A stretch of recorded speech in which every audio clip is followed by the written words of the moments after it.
Hello everyone, मैं doctor प्रगति गुप्ता और आज इस वीडियो में हम बात करने वाले हैं पैरालिसिस पेशेंट के कंप्लीट मैनेजमेंट के बारे में।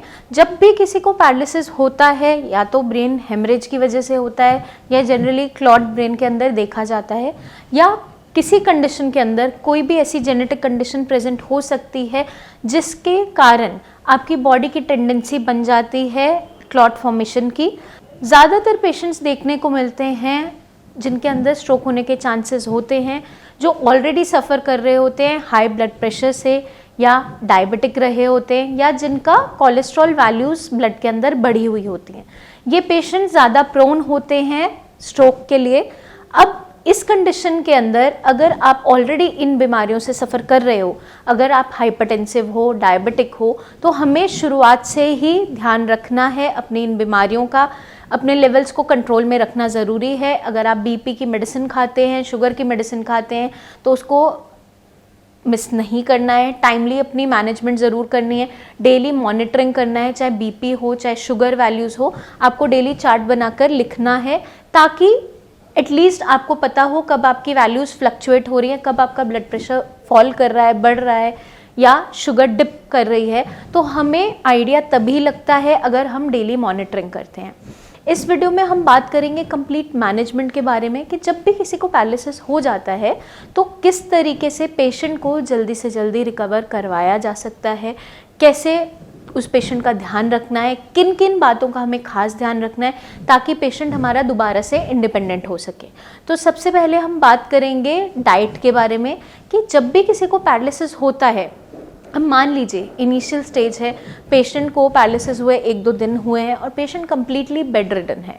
जैसे ही पेशेंट हॉस्पिटल से डिस्चार्ज होता है, हमें उसे लाइट डाइट पे लाना होता है, बट लाइट डाइट जो इजी टू डाइजेस्ट हो और बॉडी को स्ट्रेंथ भी दे, इसी तरीके का डाइट उसे देना होता है। अब मान लीजिए पेशेंट बेड रिडन है, ज़्यादा मोबिलिटी नहीं कर सकता, चल फिर अभी बिल्कुल नहीं पा रहा है, सहारे के साथ बैठ ही पा रहा है। उस कंडीशन के अंदर अगर पेशेंट नॉन वेजिटेरियन है तो आप उसको लाइट प्रोटीन दे सकते हैं, जैसे कि आपकी दालें हैं, दालों का पानी दे सकते हो, सूप बनाकर दे सकते हो, चिकन सूप दे सकते हो। फ़िश को दाल में ही बिल्कुल मैश करके, मिन्स करके, छान के उसका पानी पतला पतला बनाकर, अगर पेशेंट नहीं आराम से चबा पा रहा है तो लिक्विड, अगर ट्यूब लगी है तो ट्यूब के थ्रू दे सकते हो, अगर मुंह से ले पा रहा है तो स्पून की हेल्प से, स्ट्रॉ की हेल्प से अगर गल कर पाता है पेशेंट, आप दे सकते हो। हमें खाना ऐसा देना है जो आसानी से पच भी जाए और शरीर को ताकत भी दे, क्योंकि अगर हम बिल्कुल उबला उबला खाना दे रहे हैं पेशेंट को और स्ट्रेंथ नहीं मिल रही है पेशेंट को, तो पेशेंट चलने फिरने लायक, उठने बैठने लायक, दोबारा खड़े होने लायक नहीं बन पाता। तो हमें ध्यान क्या रखना है, आपकी डाइट के अंदर विटामिन डी, विटामिन B12, बाकी भी मिनरल्स पूरे हों ताकि पेशेंट की बॉडी को कंप्लीट सपोर्ट मिले। आपके सप्लीमेंट्स अलग से ऐड ऑन करने की बहुत ज़्यादा ज़रूरत ना पड़े, आपकी डाइट ही उसके लिए काफ़ी हो। अगर डाइट से पूरा नहीं हो पाता है तो डॉक्टर्स डेफिनेटली ऐड ऑन करते हैं सप्लीमेंट्स, बट फूड के थ्रू, डाइट के थ्रू हमें अपनी बॉडी में कंप्लीट एनर्जी बनाए रखना है ताकि पेशेंट को कोई भी डिस्कम्फर्ट ना बने, ना तो पेट में कोई गैस बने, ना ब्लोटिंग हो, ना दर्द महसूस करे। इस तरीके का खाना हमें पेशेंट को देना होता है। खाने के अंदर पेशेंट में अगर विंटर्स है तो अदरक लहसुन का इस्तेमाल आप कर सकते हो, समर्स है तो कम मात्रा में करोगे क्योंकि कुछ लोगों को एसिडिटी कॉज करता है। अब हम बात करेंगे, आजकल विंटर सीजन ऑलमोस्ट स्टार्ट हो चुका है, तो पेशेंट को किन किन प्रिकॉशंस का ध्यान भी रखना होता है। अभी हमने बात की डाइट के लिए। डाइट में जो पेशेंट वेजिटेरियन हैं उनमें उन्हें दालों का पानी, दूध, गाय का दूध दे सकते हो, मलाई हटाकर आप दे सकते हो, खाने में 2 टाइम दे सकते हो, या अगर कोई राइस ट्यूब पे है तो उसमें प्रोटीन पाउडर मिक्स करके भी दिया जाता है ताकि पेशेंट की बॉडी में स्ट्रेंथ बनी रहे। अब जो पेशेंट खाना चबा पाता है, उसको खाना निगलने में तकलीफ नहीं होती, आप उसको प्रॉपर डाइट देंगे ताकि बॉडी में स्ट्रेंथ बनी रहे। अब पेशेंट थोड़ा सा सपोर्ट लेके अगर उठ बैठ पाता है तो आप उसको हल्के हल्के कदम चलवाएंगे ज़रूर ताकि खाना पचना स्टार्ट हो जाए, कोई इंडाइजेशन कॉज ना हो। जब तक पेशेंट बेड रिडन है, हमें ध्यान क्या रखना है कि उसकी हाइजीन मेंटेन करना बहुत ज़रूरी है। उसका बार बार आपको साइड चेंज करनी है, एक ही पोजीशन में लिटाए नहीं रखना है, क्योंकि कई बार क्या होता है एक ही जगह पॉइंट पे प्रेशर पड़ने से बेड सोर्स बन जाते हैं, वहाँ पे घाव बन जाते हैं। जनरली आपकी कमर के नीचे के हिस्से में, आपके हिप रीजन में ये देखे जाते हैं, या नीज़ के पीछे, एंकल्स की बैक साइड पे, क्योंकि ये ज़्यादा आपके पोर्शंस बेड के ऊपर लाई कर रहे होते हैं जब आप लेटे हुए होते हो। या आपकी एल्बोज़ हैं, अगर पेशेंट की बाजू बिल्कुल सीधी पड़ी हुई है, मूव नहीं कर पा रहा, इसी कंडीशन में बार बार रहती है, तो बार बार यहाँ पर दबाव बनने से वहाँ पर बेड सोर्स भी बन जाते हैं। तो हमें क्या ध्यान रखना है, पेशेंट की हाइजीन को भी मेंटेन करके रखना है, क्योंकि अगर पेशेंट बेड रिडन है, आप डेली पेशेंट को नहला नहीं पा रहे हो क्योंकि उठाना बिठाना मुश्किल हो रहा है, तो हमें क्या ध्यान रखना है, आप स्पॉन्जिंग करोगे डेली पेशेंट की, अच्छे से ड्राई करोगे, आप पाउडर इस्तेमाल कर सकते हो ताकि वहाँ पर कोई भी गीलापन ना बना रहे, कोई भी मॉइस्चर ना बनी रहे, जिससे कोई स्किन एलर्जी, कोई भी इन्फेक्शन वहाँ पर कॉज हो। तो हमें पेशेंट का खास ध्यान रखना है इन चीज़ों को लेकर। अभी हमने बात की डाइट को लेकर, डाइट के साथ साथ हाइजीन को लेकर, अब हम बात करेंगे पेशेंट की एक्सरसाइज को लेकर। जब भी पेशेंट को पैरालिसिस होता है, इनिशियल के कुछ महीने, कुछ दिन बहुत ज़्यादा प्रेशियस होते हैं, क्योंकि अगर हम इनमें अच्छा एफर्ट लगा लेते हैं तो पेशेंट की बॉडी खुद से बहुत बढ़िया सपोर्ट करती है, बहुत तेज़ी से सपोर्ट करती है। अब जब काफ़ी टाइम बीत जाता है पैरालिसिस हुए, तो हमें एफर्ट बढ़ाना पड़ता है। रिजल्ट्स डेफिनेटली, चाहे कोई फ्रेश केस हो पैरालिसिस का या कई साल बीत भी गए हों, दोनों के अंदर मिलते ही मिलते हैं, बट एफर्ट बढ़ाते रहना पड़ता है। इनिशियली जब किसी को पैरालिसिस होता है, तो अगर पेशेंट थोड़ा सा सपोर्ट के साथ अब बैठने लग गया है, पकड़ के खड़ा हो जाता है, तो आपको डेली उसको थोड़ी देर खड़ा ज़रूर करवाना है, हाथ पकड़कर, सपोर्ट देकर, चाहे रेलिंग्स की सपोर्ट से करो, चाहे वॉकर की सपोर्ट से करो। अगर पेशेंट हाथ से वॉकर पकड़ लेता है तो आप वॉकर उसे देकर सपोर्ट से खड़ा करवा सकते हो, वॉल की सपोर्ट के साथ। अगर पेशेंट सपोर्ट से अभी खड़ा नहीं हो पा रहा है, तो 2 लोग पकड़कर उसको थोड़ा सपोर्ट देते हुए, अपने आप नहीं खड़ा हो पा रहा है तो सपोर्ट देते हुए आपने को करवाना है। अगर पेशेंट अब खड़ा होना स्टार्ट हो गया है, खड़ा हो जाता है, अच्छे से अपने बॉडी वेट को संभाल पाता है, तो 2 लोग पकड़कर उसको धीरे धीरे चलवाना स्टार्ट करना ज़रूरी है। अगर किसी का पैर आगे मूव नहीं कर पा रहा है, तो जैसे हम बच्चों को चलाते हैं, पैर पे पैर रखकर चलना सिखाते हैं, थोड़ा सा पुश हमें आपके पैर को पीछे से देते हुए पेशेंट के पैर को ड्रैग करते हुए चलाना स्टार्ट करना पड़ता है। क्योंकि अगर पेशेंट को आप बिठाए रखोगे, पेशेंट के अंदर रिकवरी कभी भी नहीं आएगी, क्योंकि पेशेंट की मसल्स की वेस्टिंग होनी स्टार्ट हो जाएगी, मांसपेशियां सूखने लग जाएंगी अगर मांसपेशियों का इस्तेमाल हम नहीं करेंगे। इसलिए हमें खास ध्यान रखना है कि पेशेंट की आर्म की एक्सरसाइज, उसकी लेग्स की एक्सरसाइज साइमल्टेनियसली करवानी है। क्योंकि अगर हम एक लिम्ब को पकड़ लें, मान लीजिए पैर को, तो पैर जल्दी ठीक हो जाता है और हाथ पीछे रह जाता है, क्योंकि चलने के लिए दोनों लेग्स की ज़रूरत पड़ती है। इसलिए पेशेंट की लेग्स में जल्दी इंप्रूवमेंट आती है एज़ कम्पेयर टू आर्म्स। अब जो पेशेंट अपनी आर्म्स का इस्तेमाल ज़्यादा नहीं कर रहे, अपनी बाजू को मूव नहीं कर रहे हैं, उसके अंदर पेशेंट की मांसपेशियां एकदम सूखने लग जाती हैं, टाइट होने लग जाती है और बहुत मुश्किल हो जाता है उसको रिकवर करवाना। तो इनिशियल डेज से ही हमें हाथ और पैर की रेगुलर एक्सरसाइज ज़रूर करवानी है। जब पेशेंट बेड रिडन है तो आप पैसिव एक्सरसाइजेस करवाइए, किसी की सपोर्ट लेकर, दम लगाकर करवानी पड़ती है। एक बार पेशेंट थोड़ा सा इंडिपेंडेंट हो गया कि वो अपनी कमर संभालना स्टार्ट कर गया है, पैर पे वज़न लेना स्टार्ट कर गया है, तो उसका एफर्ट लगाना ज़रूरी हो जाता है। वो होती है एक्टिव एक्सरसाइजेस।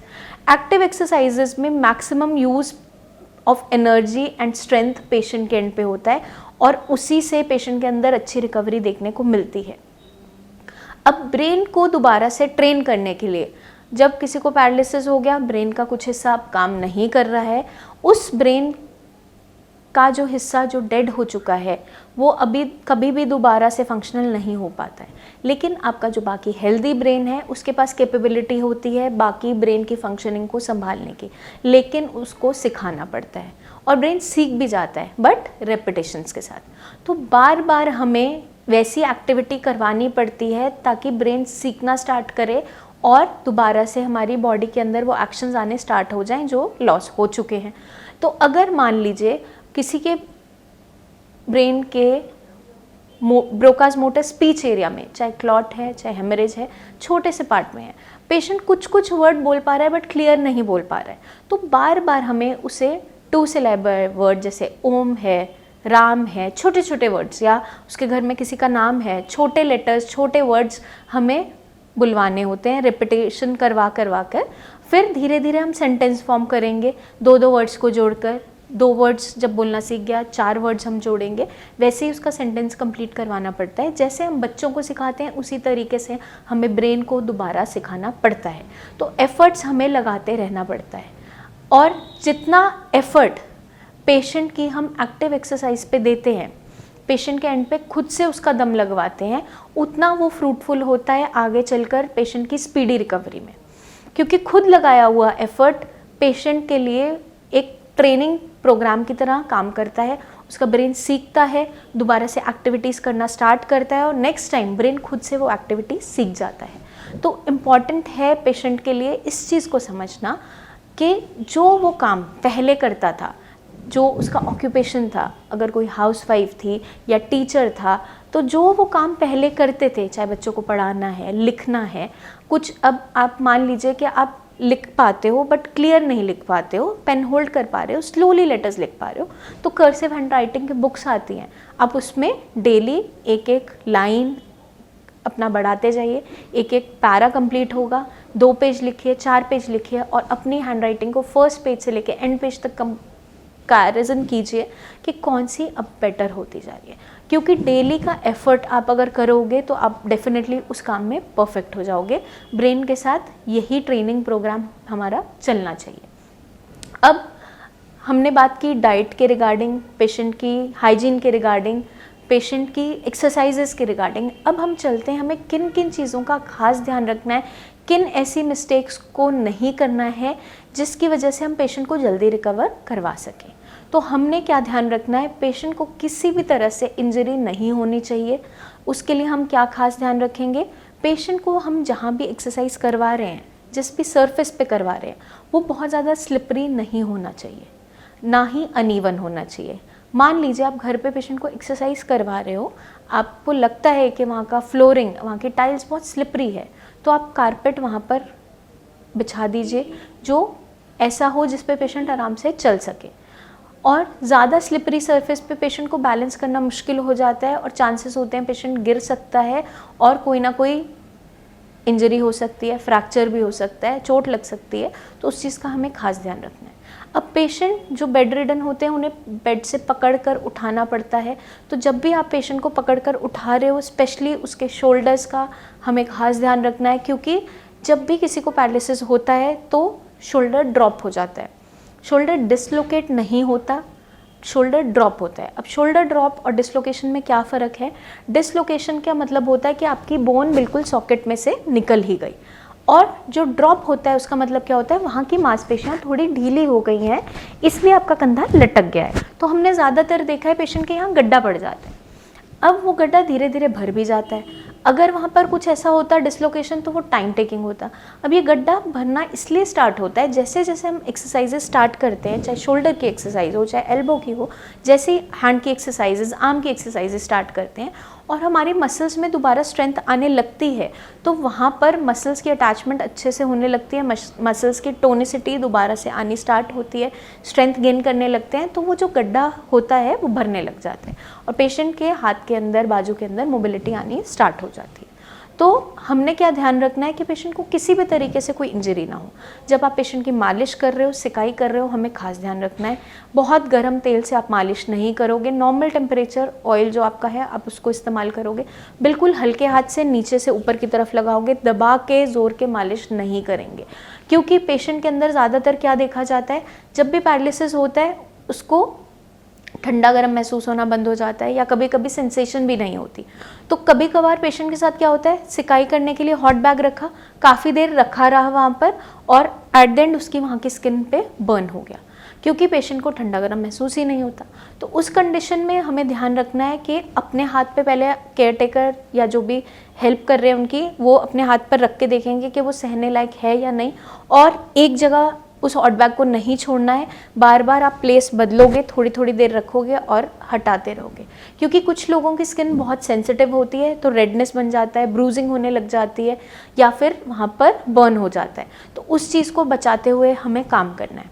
अब मान लीजिए आप पेशेंट को बाहर एक्सरसाइज के लिए ले जाते हो, उसको कंफर्टेबल शूज़ पहनाने हैं ताकि गिरने के चांसेस कम हो जाए, साथ के साथ कोई ना कोई असिस्टेंस के लिए ज़रूर जाएगा, अकेले नहीं भेजना है, क्योंकि पेशेंट एक बार थोड़ा थोड़ा बैलेंस जब संभाल लेता है, कई बार वो बोलता है मैं खुद चला जाऊँगा, बट जब तक वो कम्प्लीटली इंडिपेंडेंट नहीं हो गया, असिस्टेंस के लिए उसके साथ रहिए।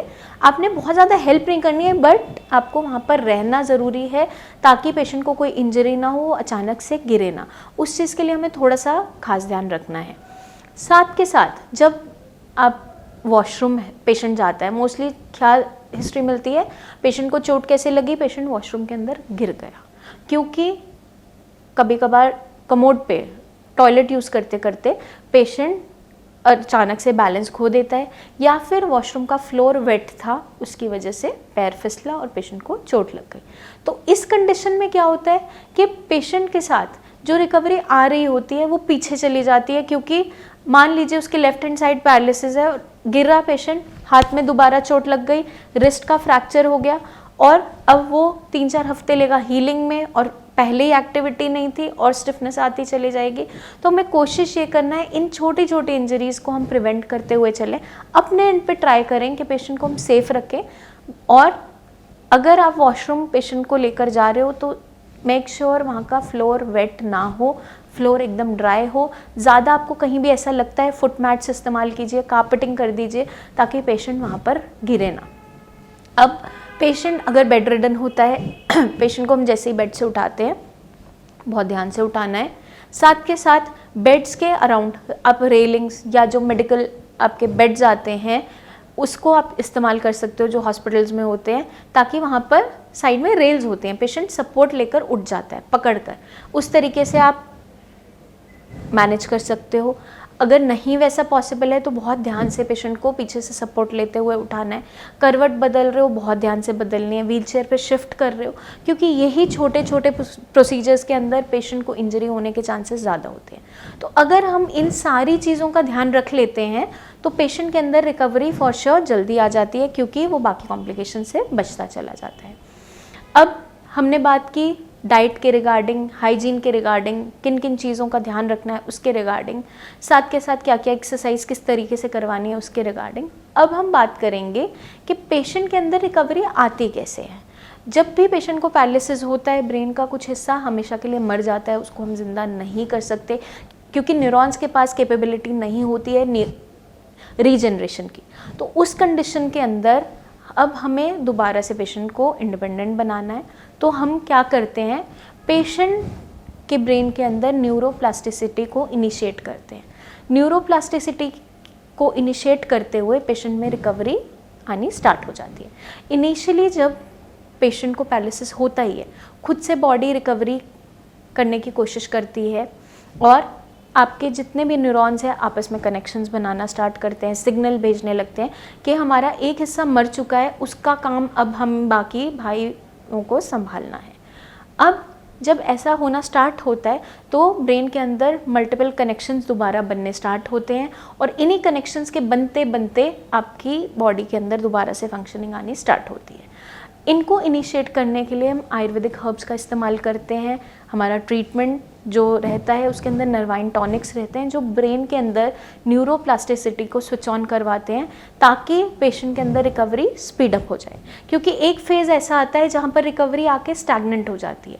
इनिशियली कुछ टाइम पेशेंट के अंदर बहुत अच्छी रिकवरी आ रही होती है, फिर स्लोली ऐसा होने लगता है कि पेशेंट को लगता है या सीरियसली ऐसा भी होने लग जाता है कि स्टैग्नेंट हो गई है, उससे आगे अब हम नहीं बढ़ पा रहे। वहाँ पर एक पुश देना इम्पॉर्टेंट होता है और मेडिसिन्स यही मदद करती हैं, ब्रेन को एक पुश देती हैं ताकि दोबारा से हमारी बॉडी की फंक्शनिंग वापस आ पाए। तो इस प्रोसेस के अंदर हमें क्या करना होता है, जो हमारे डॉक्टर्स आपको गाइडलाइंस देंगे, चाहे रिगार्डिंग डाइट है, एक्सरसाइज है, चाहे मेडिसिन्स है, उसको कम्प्लीटली आपको फॉलो करना है। और आपके माइंड में अगर कोई भी डाउट्स हो किसी भी कंडीशन को लेकर, अपनी प्रेजेंट कंडीशन को लेकर, अपनी डाइट को लेकर, अपनी एक्सरसाइजेस को लेकर, या कोई भी माइंड में डाउट्स हैं, तो आप नीचे दिए हुए नंबर्स पर हमें व्हाट्सएप भी कर सकते हैं, उस नंबर पर कॉल करके बात भी कर सकते हैं, या आप क्लिनिक आकर डायरेक्टली मुझसे मिल भी सकते हैं। आपको क्या करना है, अपनी प्रेजेंट कंडीशन की एक वीडियो हमारे व्हाट्सएप नंबर पे सेंड करनी है। हमारे टीम ऑफ डॉक्टर्स आपको कॉल बैक करेंगे, आपकी कंडीशन देखते हुए असेस करेंगे कि कितने फेजेस में किस तरीके से आपके अंदर रिकवरी आ सकती है, आपको पूरा एक्सप्लेन करेंगे। उसी के अकॉर्डिंग आपको चीज़ों को फॉलो करते हुए दोबारा से इंडिपेंडेंट होना है, क्योंकि बाकी पेशेंट्स भी हो रहे हैं तो आप भी हो सकते हो। चाहे आपका पैरालिसिस पुराना है, कई साल बीत गए हैं, या अभी अभी आपको पैरालिसिस हुआ है, हमें हिम्मत नहीं हारनी है। अगर आप हिम्मत रखोगे, अपनी विल पावर को स्ट्रांग रखोगे, तो किसी भी बीमारी से आप लड़ सकते हो। आपने सुना होगा बहुत से कैंसर पेशेंट्स बहुत अच्छी लाइफ आगे निकाल जाते हैं, और कुछ लोगों में छोटी बीमारी होने पर ही उनकी डेथ हो जाती है। तो बीमारी से डरना नहीं है, उससे लड़ना है। अगर आप बीमारी से लड़ जाओगे तो आप दोबारा इंडिपेंडेंट हो जाओगे, वरना बीमारी जीत जाएगी और आप हार जाओगे। तो वो नहीं होने देना है, क्योंकि आपके साथ श्रेयास की पूरी डॉक्टर्स की टीम है। हमारी टीम आपको हर एक स्टेप पे गाइड करेगी और दोबारा से इंडिपेंडेंट होने में मदद करेगी। उसके लिए बस आपने छोटा सा काम करना है, हमारी जो नीचे दिया हुआ नंबर है उस पर अपने प्रेजेंट कंडीशन की अगर वीडियो भेज सकते हो वीडियो भेजिए, नहीं भेज पाओगे अपनी रिपोर्ट शेयर करो। कुछ भी नहीं हो पाता है तो आप उस पर टीम ऑफ डॉक्टर से कॉल करके बात कीजिए, वो आपको गाइड करेंगे किस तरीके से आपकी हम आगे चलकर मदद कर सकते हैं आपको दोबारा इंडिपेंडेंट होने में। जल्दी ही मिलेंगे नेक्स्ट वीडियोस में, जहां मैं लेकर आऊँगी बहुत सी ऐसी टिप्स जो जल्दी से जल्दी आपको रिकवर करवाने में मदद करेगी, आपको इस बीमारी के बारे में अच्छे से समझने में मदद करेगी, और आगे चलकर ये दोबारा ना हो उससे बचने में भी मदद मिलेगी। तब तक के लिए अपना खास ध्यान रखिए। जल्दी मिलेंगे नेक्स्ट वीडियोज़ में। Take care. Now you can share your reports with us via WhatsApp and get free consultation with our experts.